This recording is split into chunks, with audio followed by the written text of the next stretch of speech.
over first and foremost was for those people that brought a puppy in. So, when you brought a puppy, it's cute and cuddly and all that kind of stuff. And if you're like a lot of new dog owners, these dogs still have needs, right? So the first and foremost thing that we always have to do is we have to establish direction, boundaries, and limits. We have to establish leadership. The other thing we have to do is we have to make sure that we drain the mental and the physical energy. So the three main things that I think are taking place right now is, at least the three major behaviors that I think most people are struggling with are pent-up excitement, pent-up energy, a lot of excitement. And that, obviously, as I always say, excitement is the root of all evil.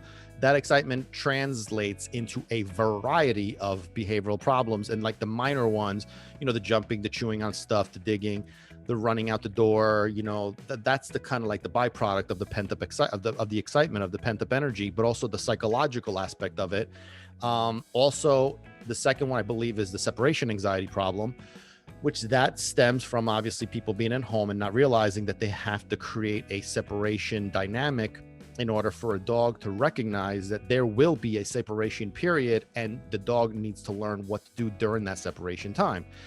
But people just, again, either they're transferring their own insecurities, their own needs onto the dog, and they like the company, whatever the case may be, the cuddling, whatever. They didn't realize that this was going to become an issue, and now it is. Dogs barking, dogs ripping up stuff, and obviously that's an issue. The third one is aggression, and again, the aggression usually stems from a lot of different reasons, but I'm going to take a lucky guess that a lot of it is based on pent-up energy, pent-up excitement, but a lack of directions, boundaries, and limits, a lack of structure. So the puppy comes in, he's growing into an adolescence, into a teenager. That's basically where we're at now, a year and a half later. That's basically where we're at now in that adolescent teenager stage. Dog's growing into his own, no direction, no guidance, no leadership. We got problems. So those are really the three ones that I've been hearing the most about that people are having a problem with. So, unfortunately now we're dealing with the situation of time.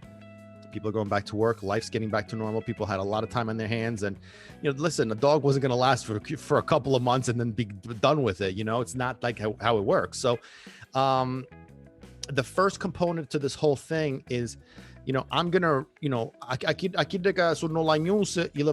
so those people that are, lazy, that just don't want to put the effort in, we'll just put them aside.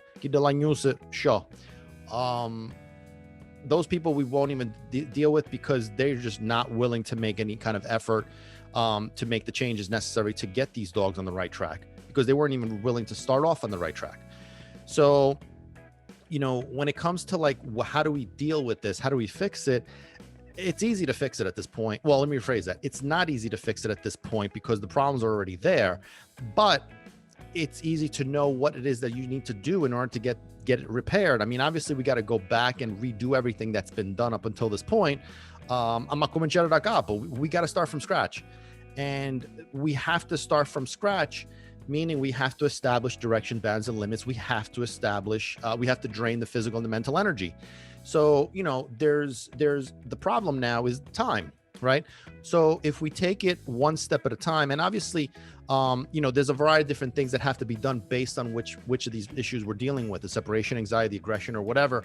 And if you guys want to know more, please, let me know. And I really would also love to know what you guys have done during this pandemic and how you've been dealing with your pets. Did you get a new dog? I've had a tons of clients, including through our virtual program, which has been a blessing because we've been able to help people not only in the country in areas that I can't get to. I could get to my, it would cost a lot of money for me to get to all these different states, but also outside of the country. We have clients in Germany now, thanks to this virtual platform, and we're able to help a lot of people that need the help, that need the guidance.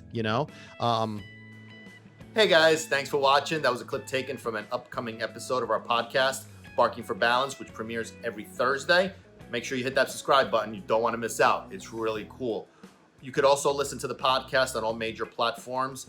Links are down below in the description. Make sure you also follow us on social media, Facebook and Instagram. Links also down below for all content that we don't post on YouTube.